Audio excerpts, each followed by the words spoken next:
What's up, everybody? Welcome back to the channel. Thank you so much for joining us once again. Welcome to the Wrestle-MaGiC podcast, a wrestling podcast by wrestling fans, for wrestling fans, with wrestling fans in mind. Thank you for joining us once again. I lost my train of thought there for a minute, but we are back on track. We are here to review Raw, Smackdown, NXT, and give you our Wrestler of the Week. We are also going to be giving you, the same time this video goes up, our Extreme Rules predictions, which you will also find on this channel, and we will put a link to in the description below. And finally, be on the watch out for Monday on our Hot Topic show, where we are going to talk about what's next for the women's division, what type of tournament is WWE going to book next after the women's tournament, and finally, what company could potentially set up a WWE invasion angle. If you want to go to that video, after the video goes up on Monday, we will post a link in the description. Brad, do you have anything to say up until this point? Nope. Okay. If you want to skip to any of the shows, Raw, SmackDown, or NXT, you can hit the time cards below, or stick right with us where we are talking about Monday Night Raw. First off, Brad, overall impressions of Monday Night Raw here. It was a pretty good show, but the thing we'll get to eventually. Yeah, that one thing. It was on a decent show, and it kept me entertained up until that point. And we will talk about it extensively. But let's just start from the top of the show, and we'll just make our way down. So the show opened up with Miz TV with Shea Morrow. Not a whole lot was said during that. This was a 15-minute promo that could have been 5. Yep, and then Dean Ambrose and the Hardys come out on the ramp. They jump up for a bit. And then holla, holla, holla, I see where this is going. Tag match players. Where, funny enough, both Raw and SmackDown did this formula this week. Exact same thing. But this led to a tag team match. Ambrose and the Hardys versus Miz and Sheamus and Cesaro.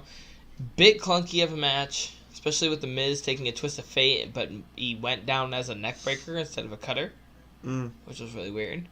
The Hardys and Ambrose won, but then the intriguing part happened.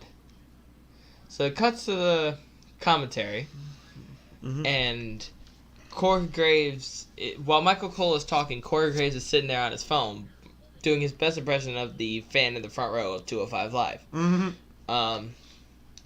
And Dude, Michael Cole... Wouldn't it be hilarious if this entire angle was to make fun of that kid? Wouldn't it? Or just people in general who do that? That would be that'd be disappointing. I mean, it would be disappointing, but I think it would also be like... It'd be kind of like a nice little way to get back at the fans who do that. It's like, fine, you know what? If you're going to ignore our entertainment, we're just not going to entertain you. Right. Well, so he looks at the message, and while Michael Cole's trying to talk to him, he gets up, drops his headset, and he says, "Excuse me." Then it goes to commercial. Cut back for commercial. Kurt Angle's looking at the phone that he had, and he's reading off a message. It said, "This a disgrace and an embarrassment, and this could affect your status as an Olympic gold medalist."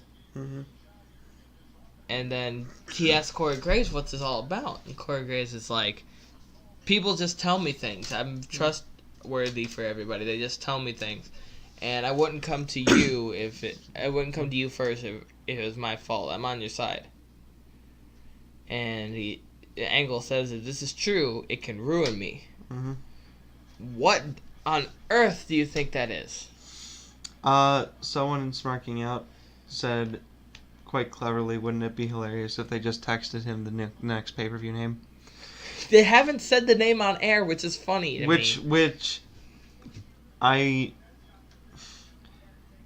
It's not my pick for what actually is going on, but if it is what's going on, I wouldn't have a problem with it at all, because it's hilarious. It's a hilarious idea that, like, this entire time, the pay-per-view name that everyone was like, "Oh, that's stupid. Why are they making?" It was a joke to begin with. Yeah. I like that idea, but I like also what you had suggested, which is it's one of his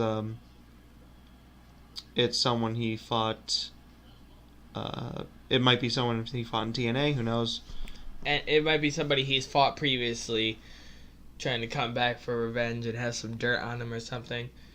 Or it could just be Stephanie McMahon's coming back. Yeah, and she's just not happy with the way that Kurt Angle's running things, which is probably what it is. It's probably gonna be that. Which is probably going to lead to Kurt Angle coming back into the ring to fight Triple H. However, it could be Corey Graves. Right now, at this point in time, he's involved in 2 different storylines. Mm-hmm. Partially. And this is the first time Corey Graves has been involved in any storylines thus far. And I'm really excited to see what they have in store for him. I really am. He's not gonna. I mean, I would hate if he was taken off commentary, but he's such a captivating character. Every time he's been on commentary, he's not really been a character. He's been himself. Mm-hmm. Whereas for these couple segments, he's been playing a character, and he's been doing it perfectly. Mm-hmm. So I want to see them use Corey Graves more. And Corey Graves, regardless of how great he is on commentary or not, would make a fantastic manager or mouthpiece for anybody. Right, yeah. So who do you have him mouthpiece for? I don't even know, man. Because it's like, either you got to bring back somebody big. There was some... I was watching the Wrestle Ramble podcast, the Wrestle Talk. And I hate name dropping these guys, but still, I've watched these guys a lot. So, they said somebody made the suggestion that on the sly, Kurt Angle had gotten American Alpha signed to Raw, and he told them to make an impact, but now he's out there trying to injure his wrestlers and went too far. So maybe the text that he showed him was, "We know you hired American Alpha. We know that they are the ones attacking Enzo." It's a very interesting take on it. It's not going to happen, but it's a very interesting take.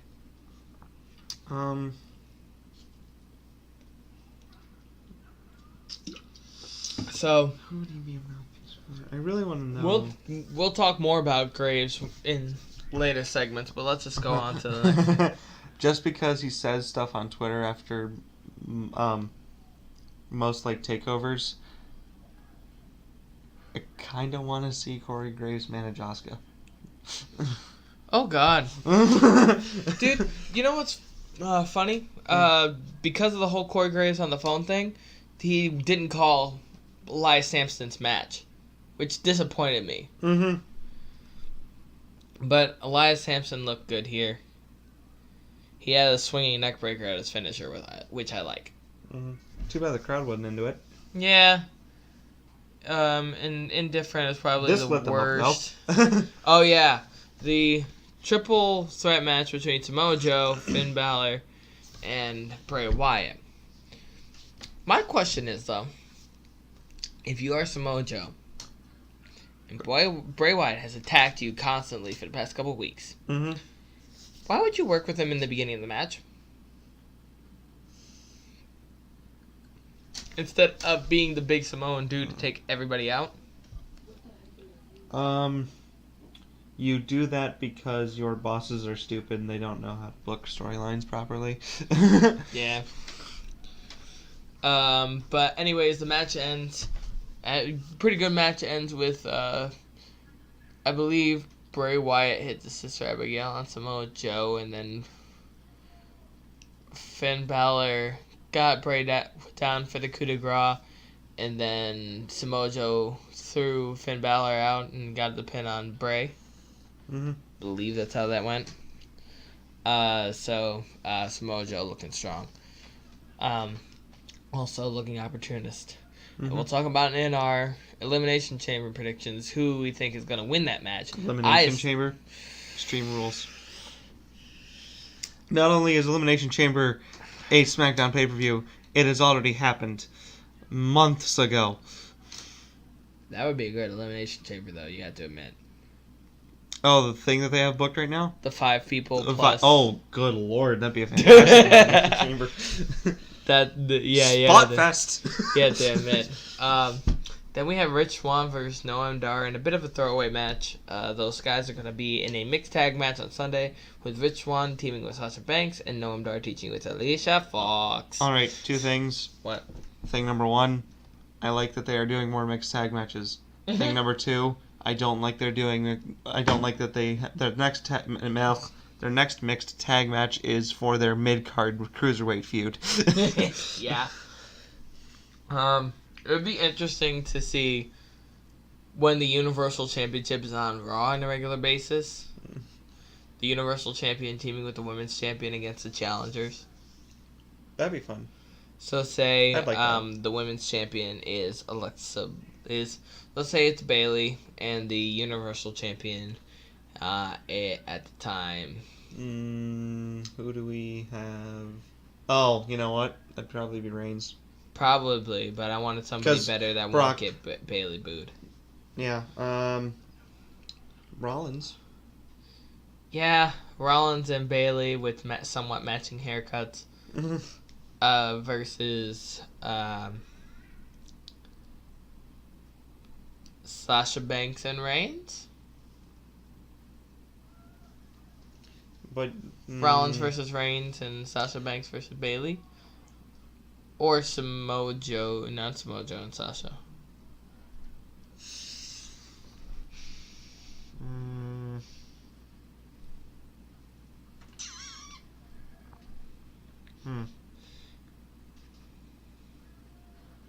It's a good thought, but I don't know.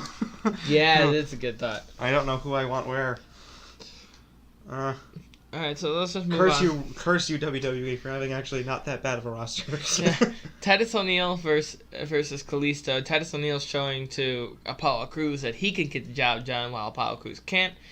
And he wins. After Kalisto kicks his butt for a bit, Titus O'Neil just uses his power and rolls him up with the tights. I like this. I liked how this ended, and it ended in a nice way. Titus O'Neil for mid-card Paul Heyman. Oh boy, where do we begin with this segment? We don't. We skip it. Next. No, we can't. WWE may try to skip it, but we cannot.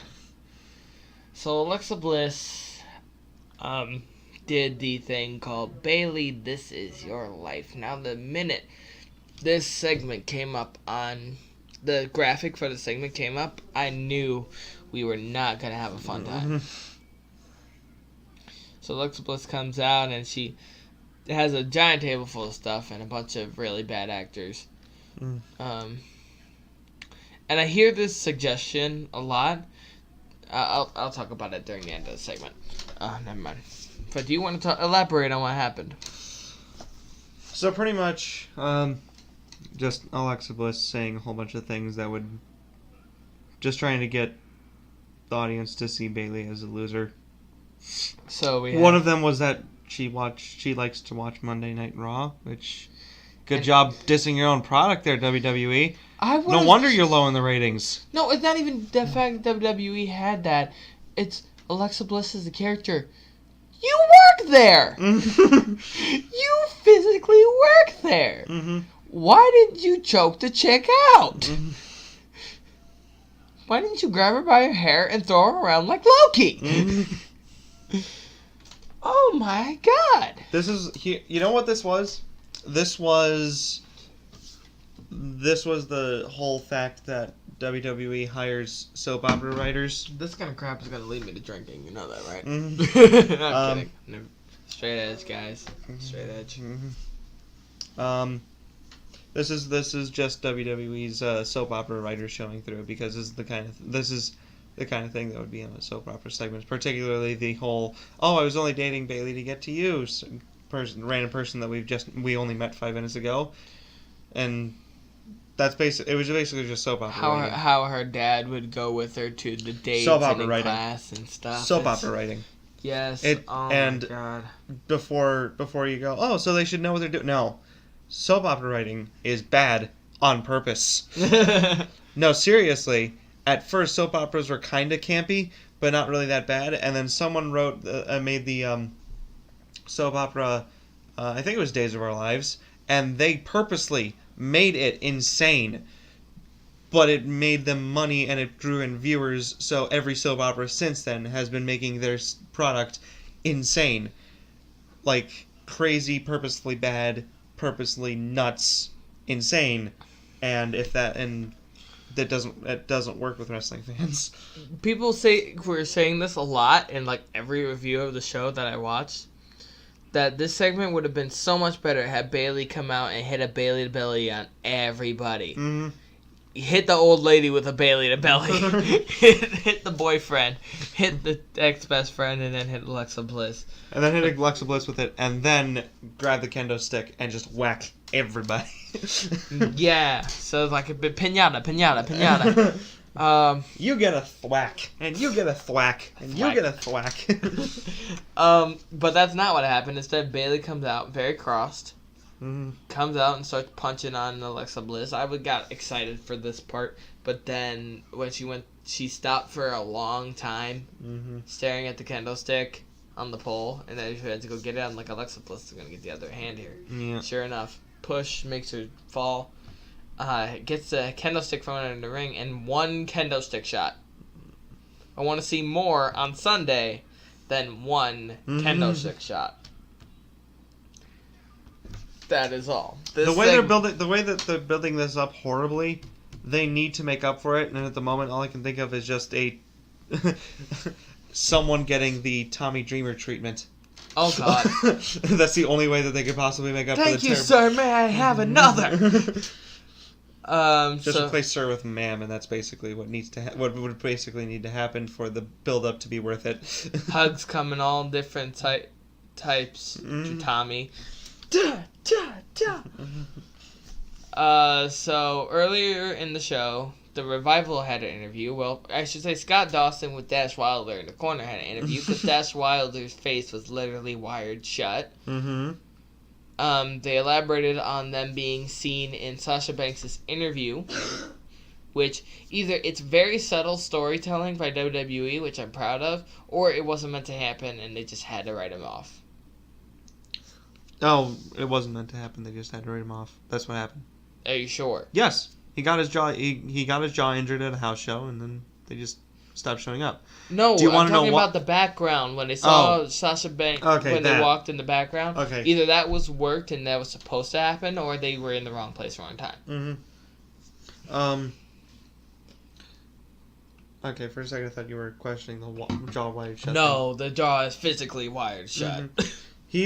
I think he even like tweeted about going to see the movie Baywatch, and he said that he hopes that the movie's so funny it makes him laugh so hard he unwires his jaw. Oh man, but I don't know if he did laugh really hard at it, but after that interview, Corey Graves said something, and he implied that Big Cass had something to do with Enzo getting attacked.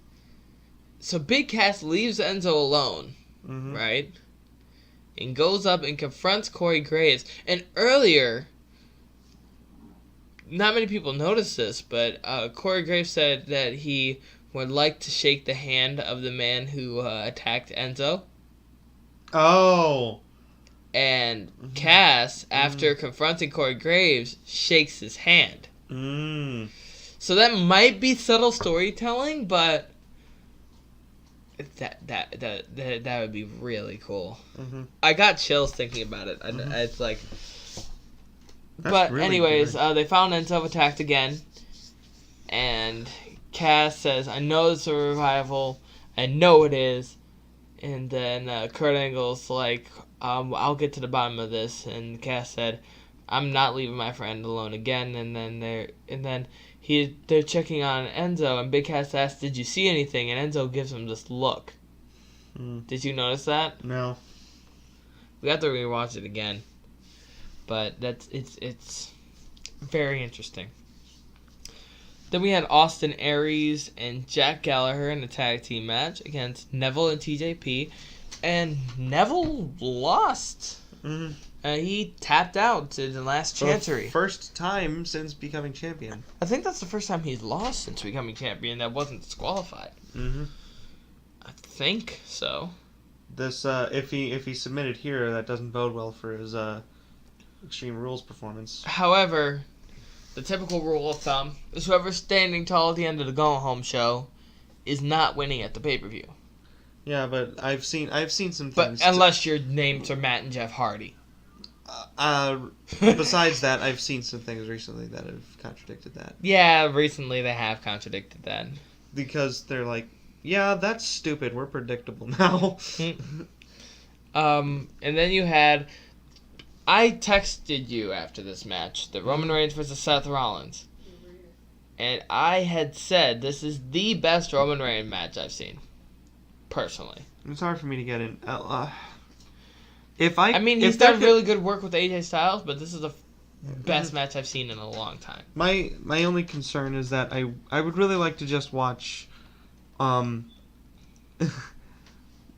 just because I am having a hard time forming an honest opinion on him and not just parroting what people have said. I'll show you a couple of matches later. I would really like to see just to see if like the "you can't wrestle" chants are correct. I just want to see a Roman Reigns match when there's no audience. Just so I can focus on what is being done in front of me. Mute the TV. That's true. But then how do you know the chest slaps are loud? You don't. Right. You just gotta suck it up. And I don't think they'll ever do an empty arena match again, but I wouldn't be surprised if that was possible. So Roman Reigns beat Seth Rollins after a spear, but that went back and forth, and it was fantastic. I really enjoyed this. They did a Japan move, too, where he powerbombed him into a turnbuckle. Yeah, that's the buckle bomb that is not necessarily great for injury-wise, but Roman Reigns just no-sold the move that put Finn Balor and Seth Rollins and Sting on the shelf. Yeah. By just Sting permanently. by just Superman punching out of it. But he sold it afterward, which was a New Japan move. Yeah, in New Japan, you get hit with a finisher, you get an immediate comeback, but then you sell. Yeah, it was great. It was a good match, and I was very happy. I was okay with the ending as well. So that was Raw. It was it was a good show, but it was heavily harmed by the Alexa Bliss, "This Is Your Life" segment, Miss Bailey. So that's my overall feelings of the show. Any last thoughts? Just want to mention that ratings for this week's Raw were the lowest they have ever been. Well, I'm not surprised. But after that. They were already pretty low before that segment, and then the second hour kicked off, and it was just drastically down. Yeah. Let's hope this is the beginning of a wake-up call for Vince. Like, hey, this isn't actually your A show anymore. Yeah. You may be treating it like it's your A show. No one thinks it is anymore. No, it's People not. are tuning in more for Tuesdays than they are Mondays. Speaking of even more for Wednesdays. Speaking Tuesdays, we are on to Smackdown Live. Smackdown Live, which was even with NXT in there, this was the most entertaining show this week. This was the most entertaining. I found myself laughing, and I found myself emotionally invested in everything. So this is something SmackDown does often, and it did it last week. It did it this week. Last week, they took the multi-man match that they had at their upcoming pay-per-view, and it had a tag team match as the main event featuring participants from that match. On Raw, you had Roman and Seth versus Samoa Joe and Bray Wyatt, and that match was boring and not as good. You had Nakamura and AJ versus Kevin Owens and Dolph Ziggler. That was very entertaining. Same premise, same exact copy and paste, but SmackDown's guys were able to put it off better. Everybody had a similar position on the card too. Yeah, they're all the top guys on their show. The top guys in a multi-man match, and then one guy who could very easily slip down a peg, and we wouldn't miss him. And then this week is the same. They started out multiple feuds across, and started off with a talk show hosted by a heel. They called their guests out. One of them happened to be heel. The other one had to be face. They were interrupted. Tag team match. Faces went over. Smackdown did it better because of the people involved and how the story was portrayed. It didn't carry on as long as Raw did. It's just boom, boom, boom. Yeah. This is actually, I think SmackDown Live's motto behind the scenes is anything Raw can do, we can do better. Pretty much, because that seems to be what's happening in the booking department. It's just like Triple H is going up to the writers and it's like, okay, Raw's doing this, do it better. You know what's funny? It's not only they're doing it better, but they have one less hour and a bigger roster. Granted, not everybody's on the TV. Like Aiden English and Luke Harper had a backstage segment that was saved for YouTube. And Ty Dillinger was nowhere to be found. Mojo Rawley's nowhere to be found. But their show was stacked. That's why some people say SmackDown should get a third hour. But then it would feel too much like Raw, for me personally. But SmackDown also is great. Someone had said that on Smarking Out, someone had said that Smarking Out is the Facebook page that we are both a part of. If you want to add to it, we'll put a link in the description on the Facebook page. It's called Smarking Out. But someone had said that Raw's not very good and they should go back to 2 hours. My argument is quality and quantity at certain point in some points have nothing to do with each other. Right. So, for instance, the Cars spin-off, the movie Cars. Yeah. The spin-off movie Planes, or Second Planes, I think it was 70 minutes and it sucked. 70 minutes. That is an hour and 10 minutes. That is a short movie. The movie that made me want to go and make movies is the 2+ hour Jurassic Park. Infinitely better movie. Length and quality have nothing to do with one another. If SmackDown did gain an extra hour and they did some of the same stuff that they're doing now, it wouldn't matter that it's an extra hour. It's just more of it. Right. It's not more of it and now it's worse because there's a third hour. Raw, if you shrunk Raw back down to 2 hours, nothing would really change. Did you realize there were only 3 matches on SmackDown this week? No. There was only this tag team match. There was the Colognes versus the Breezango and AJ versus Dolph. Only 3 matches in the span of 2 hours.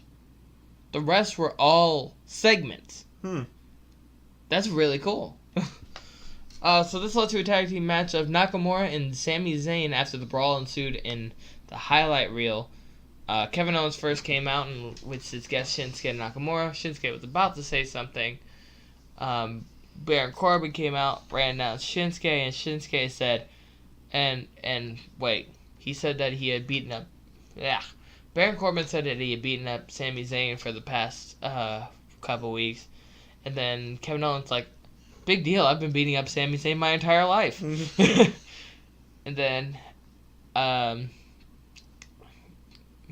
earlier Kevin Owens had said the last rock star he had run into, Chris Jericho, he put on the shelf. And Shinsuke, with brilliant lines this time, said that Kevin Owens, I said, you both are confused. Owens, the last rock star you ran into, beat you with a Kinshasa last week.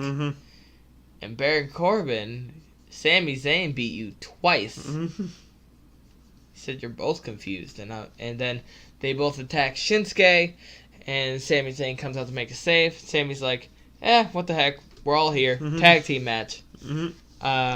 Which Shinsuke got the pin over Kevin Owens for the second week in a row. And they're fighting in singles action next week. Do you think Shinsuke's going to win that one? I think so. I think they might give him the Hardy treatment right now. Star-making thought process says, yeah, he's going to go over again, but 50-50 booking says no. Yeah. He's not. That means that for 50-50 booking, he's not winning his next match against Kevin Owens, and he's definitely not winning Money in the Bank then. Because 50-50 booking. Alright, so next up. Oh, honey, it's my favorite segment this week. New Day are back. Oh my god, I didn't realize how much I missed the New Day until tonight. I know. Oh my god, man. I heard them introduce themselves and I'm like, oh yeah, I forgot. Hello, old friends. I saw I showed you before we started the meme. It says, when you hear, oh, Atlanta, and you know it's about to be the end of your title reign, and Yeah. the Usos looking all confused at the ramp. Mm-hmm. So, the Usos, they cut a promo talking about how they beat every tag team in SmackDown. New Day come out. It's like, except one! Except one. And they're talking about how Jimmy and Jay talk about how they are the people who run SmackDown, and Xavier Woods said, "Oh, honey, honey, we know the guy who actually runs SmackDown. His name's Shane McMahon." And Big E's like, "In those titles, we like some, and we want some." I really like that. And Xavier Woods says, you guys have a tag team championship match at Money in the Bank. And I wonder who that could be. Who. And it's like, it's going to be you guys versus the New Day, baby. So the Usos versus the New Day for the tag titles. In a couple weeks, the tag team titles mean something. When leading up to WrestleMania, they meant absolutely nothing. Yeah, leading up to WrestleMania, they meant absolutely nothing. And then the Usos started cutting more promos because they're fantastic at that. And then Breezango just became really good all of a sudden for no reason. And then the New Day are back, and they want the tag titles. The only thing left now is for American Alpha and the Clones to be doing something. Yeah. Oh, we forgot talked about this on Raw. We forgot to talk about something on Raw, and the Goldust segment and R-Truth. That was freaking good. Yeah. Oh my gosh! So Goldust made a reference to Psycho, and he was talking like sideways at the camera like this, and he made that movie reference, and he cut pretty much a similar promo to last week. And then R-Truth cuts one the exact same way, using quotes from Pulp Fiction, and he looks like a beast. He looks intimidating. This is the most I've seen from R-Truth pretty much since he first was in a main event match against John Cena. Yeah, that's a weird period where R-Truth was the main eventer. That's a funny concept. Strange times we live, because he swore there was a conspiracy theory against him. So he somehow managed to get a title shot against John Cena at the Capital Punishment. Oh, that's what led to Awesome Truth. That's what led to Awesome Truth. All right. Because The Miz started agreeing with him, saying, "Hey, there is a conspiracy going around here, and it's all because of Triple H and the whole Triple H storyline and stuff like that." They were also put up against John Cena and The Rock in a tag match before their WrestleMania encounter. Speaking of outlandish looking awesome, the Fashion File segment, they did an LA Noir theme. I hope I said that right. Where it's like the jazzy detective with the voiceover thing in the black and white films. So Fandango was talking about how they had lost to the Uggos. And I hope this keeps happening. Do you know what do you want to know what I want next? What? Their next feud. Needs to be X-Files themed. Oh my god. Oh my god. Yeah. Yeah. So Fandango would be Mulder, and Breeze would be Scully. I want it. I want it now. But They're probably gonna do CSI first, though. Fandango putting the sunglasses on when he makes terrible puns. Fandango sees that the office has been trashed, and he looks and he sees the silhouette of a woman. So he goes around and says, "Freeze, dirtbag!" And the woman turns out to be Tyler Breeze. And he says, "No, Breeze, dirtbag!" It had me rolling. And they said that they need to look for clues on who trashed the office. And they also broke the fourth wall, like when they said, "Wait, you can hear me? Wait, you can hear my thoughts?" Mm-hmm. It was so good. And now they're trying to figure out who did it, and they find a bottle of cologne. Mm-hmm. It took me a second to realize what they were talking about. I was like, and then once the match was announced, like, oh, it's the cologne. See, that's a thing. They're probably giving this really stupid stuff, and then Fandango and Tyler Breeze go off into a room, and they're like, okay, now how can we actually make this work? We gotta make it better. Mm-hmm. So that led to a match later on in the night, but then we had the Fatal 5-Way elimination match. We did not have a Fatal 5-Way. No. We did not have a Fatal 5-Way. We had a brawl. Which was great. Yes. Tamina looked strong. Everybody looked strong. Yeah, they did, but no Tamina one looked weak. Strong, a little stronger than... I was like... She looked like how Nia Jax was supposed to be. Mm-hmm. Charlotte did a moonsault off the top. Natalia looked good. Natalia was powerbombed through the announce table by Charlotte, which was so fun to watch. Yes. Especially considering right now, I absolutely hate Natalia. Sorry about that. I absolutely hate Natalia right now. And she's doing her job. I know, but the thing that makes me hate her is not any of the work she does. She does really good work. It's not any of her wrestling stuff. It's the obvious Bret Hart trope. Mm-hmm. Best there is, the best there was, and the best there ever will be. Shut up with your mom self. Mm-hmm. Stop it. Mm-hmm. But when they'll give her something to do eventually. Since the bell never rang, the match never began. Shane McMahon comes out. As soon as Shane McMahon's music hit, I'm like, oh no, I know what's happening, and it's fantastic. And he announced the first ever women's Money in the Bank ladder match. And when he said that, when I was rewatching it today, I felt the goosebumps actually go up my arm when I heard the crowd and I heard him say it. And I was like, oh my gosh, I just listened to history. So just with the table powerbomb spot alone, most, if not all, of the women in this match are going to work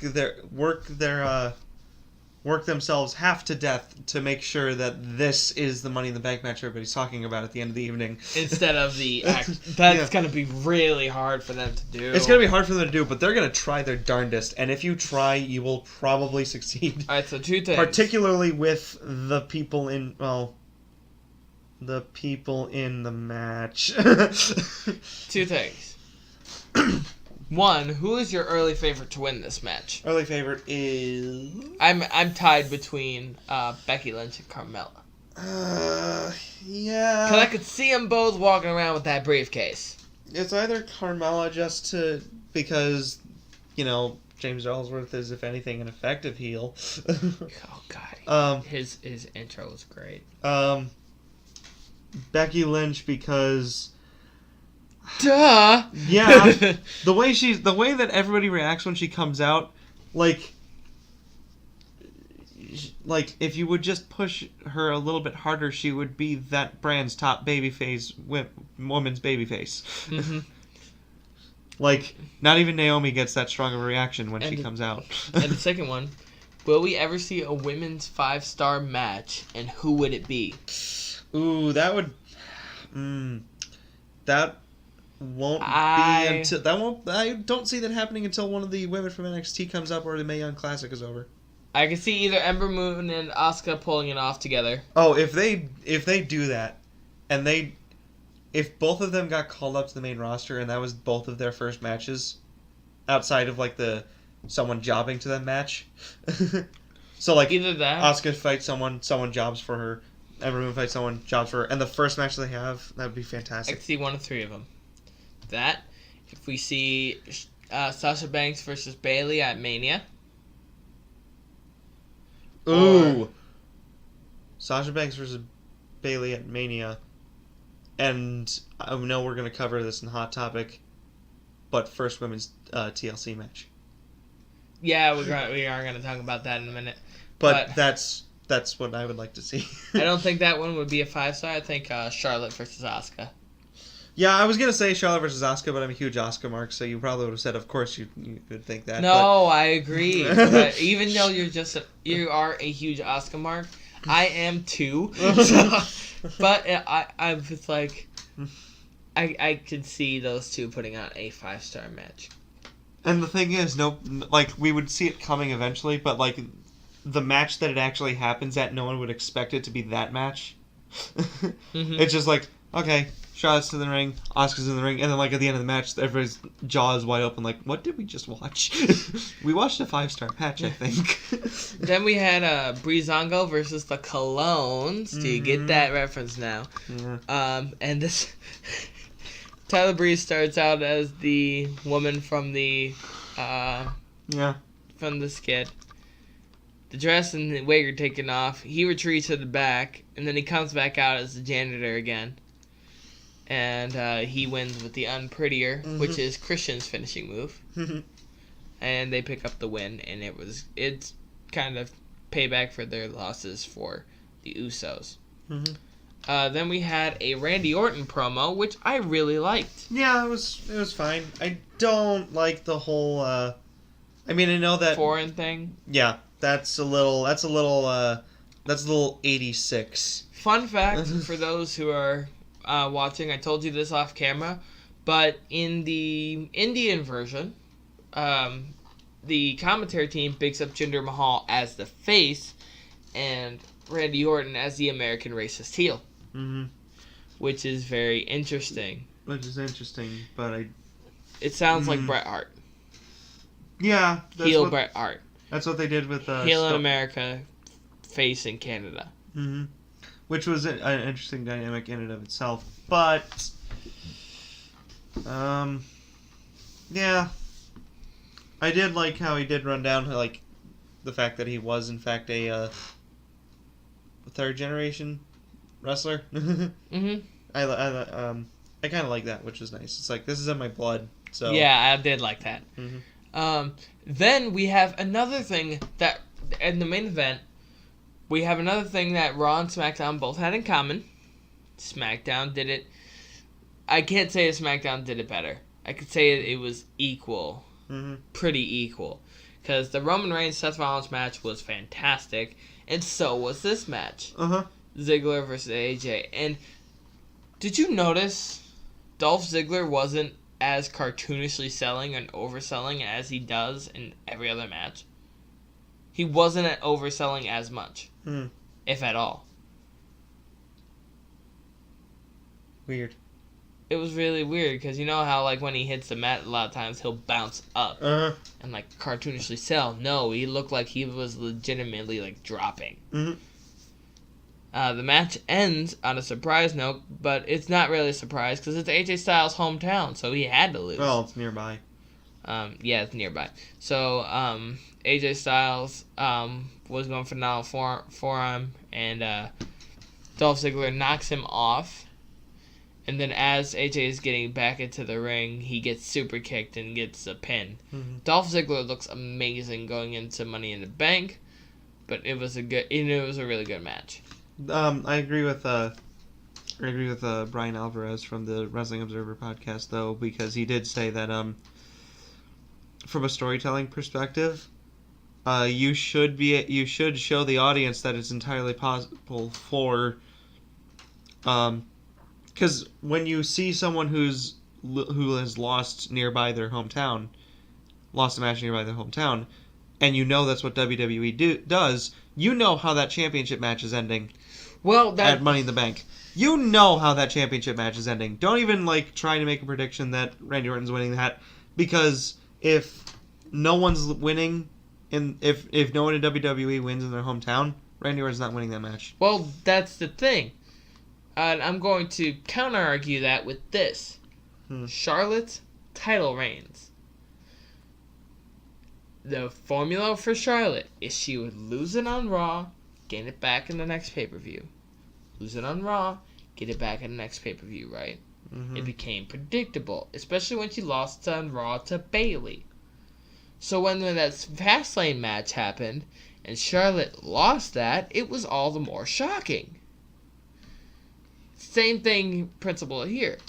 WWE are somewhat doing this thing, and I agree with them and I disagree with them at the same time. I hate you and I love you, WWE. Mm-hmm. But they are making it set in people's mind that the hometown guy will lose. And it's like they could write it off as, oh, the hometown guy adds so much more pressure to himself. And it's been said on commentary that he's doing that. Mm-hmm. That he's adding so much more pressure than himself that it needs to be. That's what Shane McMahon said on Talking Smack about Randy Orton in his WWE Championship match, which is taking place in St. Louis, his hometown. Mm-hmm. He's saying that he's adding so much unnecessary pressure to himself, and that might cost him. So there is storyline reason for it. And there... However, you also don't want things coming out of left field. So if I were to tell you that... So if I were to just hold a plastic ball and drop it over and over and over again, and every single time it hits the table, and then there's one time where I pick it up and I drop it and it just suspends in midair, you're going to want an explanation for that, and you're going to be a little confused because there's no reason for you to think that could happen in the first place. Right. If every single person leading up to a certain event is losing in their hometown, when someone finally wins in it, sure, it's surprising, but it's also confusing because I didn't know that was a thing that could happen. Why is this happening now? Well, that's why you gotta build it up. Because I could see this exact thing happening for somebody like Sami Zayn. And they'll build it up as the underdog story, and he could probably build it up do it for the original. Do it for the individual wrestlers. Don't do it for the entire concept of winning in your hometown. So if you do it for just an individual wrestler, like, oh, he wins sometimes, but just barely most of the time or something, and most of the time he loses, and then he wins finally. That makes sense because we've seen that he can win some things, but he's been losing recently a little bit. Here it's like that you're trying to apply someone's loss to an entire concept. Right, but he can also make a point in saying that if you look at the WWE's recent track record, nobody, not a single person has been able to win in their hometown. They crack underneath the pressure. I cannot afford to do that, yada, yada, yada, stuff like that. And it could build up to a good story. I'm not saying it's right. I'm saying that it's a constant trope and people are starting to get annoyed with it. Yes. But at the same time, though,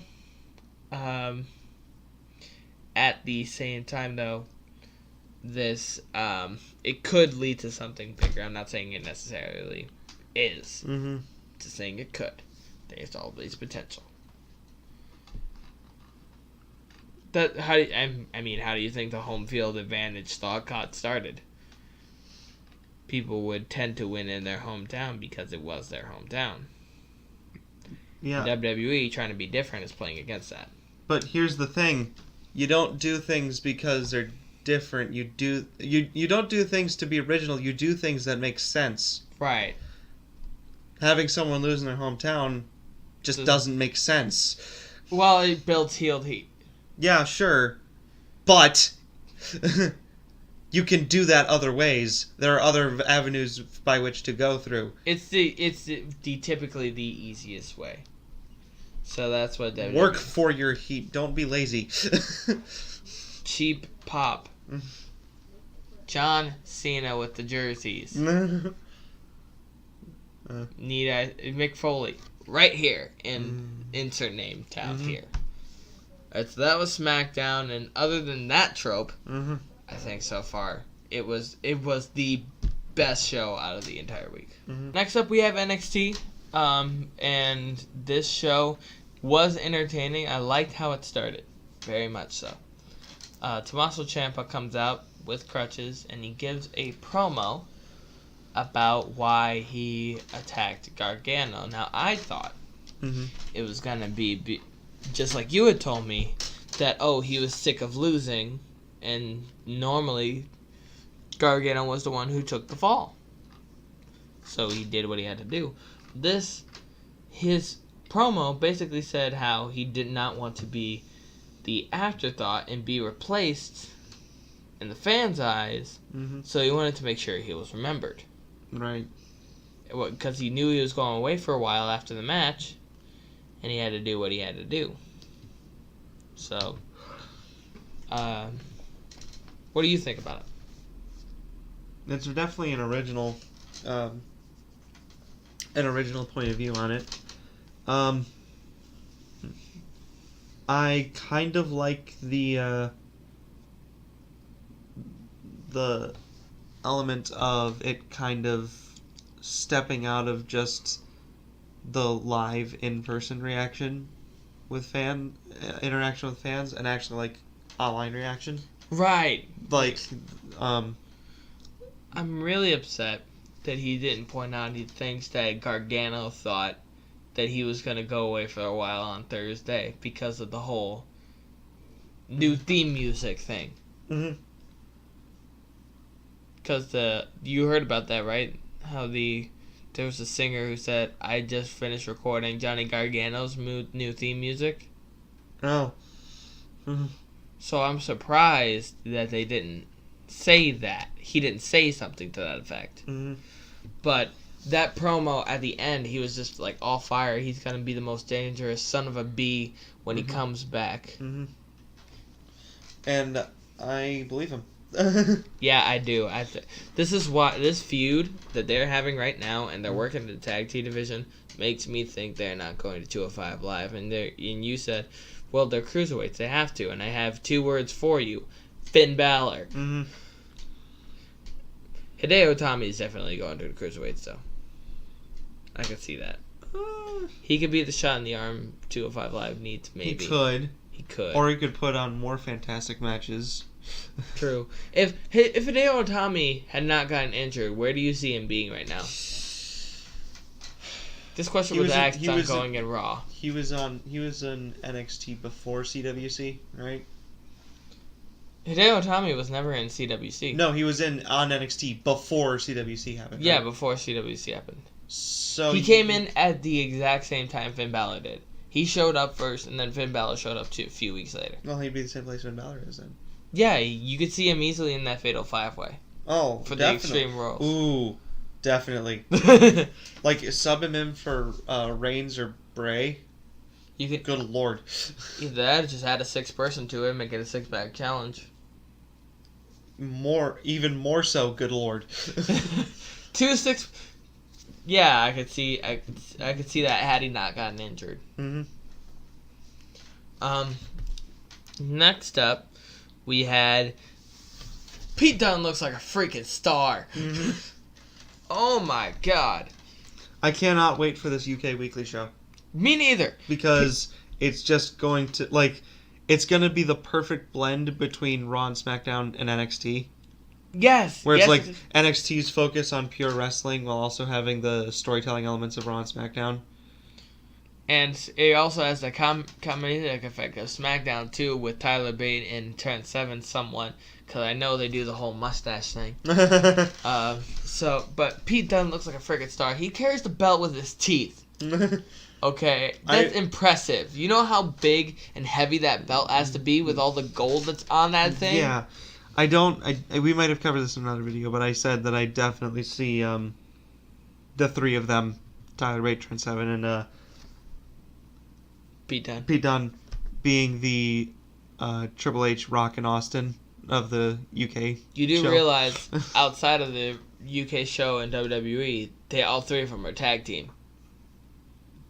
And like Progress and Evolve, they're all heels, and they all work together. Austin started as a heel, Rock. But in WWE, apparently completely semi continuity, Trent Seven and Tyler Bate are faces, and Pete Dunne's still the heel. Whereas in Evolve, happening at the exact same time as these right now, all three of them are heels. Very interesting. Well, like I was about to point out, Triple H has been face before. It's weird when he is, but he's done it. Rock did his best work as a heel. Austin started as a heel, and technically the fans just made him face. All three of them have never been the same thing at the same time, though. I cannot think. Well, I mean, maybe you can't all have three them of be. them could be faces. You can't have them be the same thing all the time. Right. But Pete Dunne fought this guy Danny Burch, and it was a really good match. Pete Dunne picked up the win and cut a great promo afterwards. Making me really excited for this UK show happening. Before we go on to the next match, you want to talk about the iconic thing? Peyton Royce and Billy Kay? Yeah. Because this made you chuckle. Yeah, so Peyton Royce and Billy Kay are doing more, like, in the performance center, someone's recording them kind of stuff, almost like they want to have their own YouTube channel, but they're just hijacking WWE's for right now. And Ember Moon comes out of the examination room, pretty much, and the Peyton Royce and Billy Kay are making fun of her because she's injured, and almost just in the perfect case of just open mouth, insert foot. Yeah, foot and mouth. Great case of foot and mouth. Guy comes out of the examination room with a clipboard and says, "Just sign this medical release form and you're good to go." To Ember Moon. So basically, Ember Moon is no longer injured. She is cleared to wrestle. And all the while, Peyton Royce and Billy Kay just in there. Oh. Whoops. Like, the only time they realized more how screwed they were was, or actually the only time that a women's wrestler has realized any more how screwed they were was Asuka's debut match with Dana Brooke and Emma. Yeah, that's the only time any two women's wrestlers were like, oh, yeah. Whoops! I made a mistake. I regret all of my life choices up until this point. The first thing you said to me. Stop. Rewind. Let's pretend that we are actually friends. The first thing that you said to me as this segment was happening and as the medical release form was getting signed, you said, "Ooh, I really like this." Yeah. And the look that Ember Moon gave them was just like, "But watch out. You better watch out." Because next time I'm in a ring, if you're in there with me, it is the last time you're standing in that ring. Then we had Andrade Cien Almas versus Cesar Bonani. And I told you, Cesar Bonani looked like a cross between Ty Dillinger and Big Cass. My response was, 10, how you doing? 10, how you doing? Oh no. If they end up on the same show, that's what they're going to do. And I'm not upset about it. Just Ty Dillinger, 10! Enzo, how you doing? And a shocker, Cesar Bonani actually won this match. Yeah, usually he looks like a star. Usually the local not superstar jobs out to the NXT talent. But he won with a roll-up on Almas. And Almas was very mad, very crossed for a few seconds. And then he was like, "Yeah, I don't care. I'm going to party anyways." Mm-hmm. We were also shown Hideo Itami and Cassius Ohno somewhat making up. Do you think this leads to a heel turn between one of them? I don't want to see that. No. Because they're both good. They're both good heels. Heels. They're good faces. Hideo Itami is like the is just like the I can see WWE doing something like that though. Yeah, they would. But yeah, like I made mention that Cassius Ohno just kind of seems like everybody's college roommate. Yeah. Where it's like, like any of you who are in college right now, think if you were in a room with any WWE superstar, in a matter of just what they look like and how they act alone, you're probably gonna pick Cassius Ohno just because he already fits that kind of thing. Right. So the main event was Roderick Strong and Cassius Ohno teaming together against Eric Young and Alexander Wolf. This was a really fun match. Mm-hmm. And just when it looked like things were about to turn in the favor of Sanity, I threw.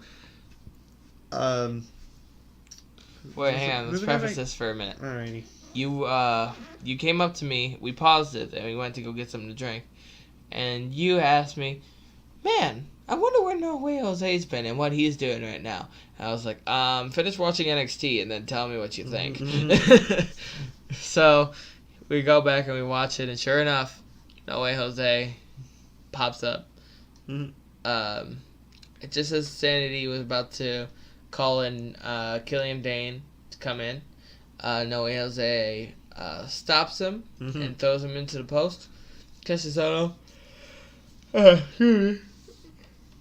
gets rid of Alexander Wolf, and Roderick Strong hits a very beautiful finisher on Eric Young. Less beautiful this time, but we'll forgive him for that. Yeah. Strong finish. I already made that joke. No, you said it was a strong start. Yeah. But you twisted my words and stole my joke. So now it is time for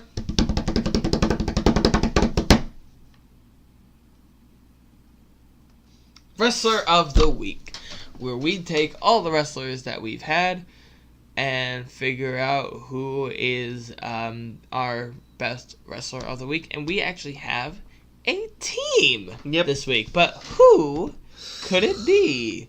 Who? It's a New Day. Yes, it is. It's the New Day as our wrestlers of the week, and they didn't even have to wrestle. Yeah.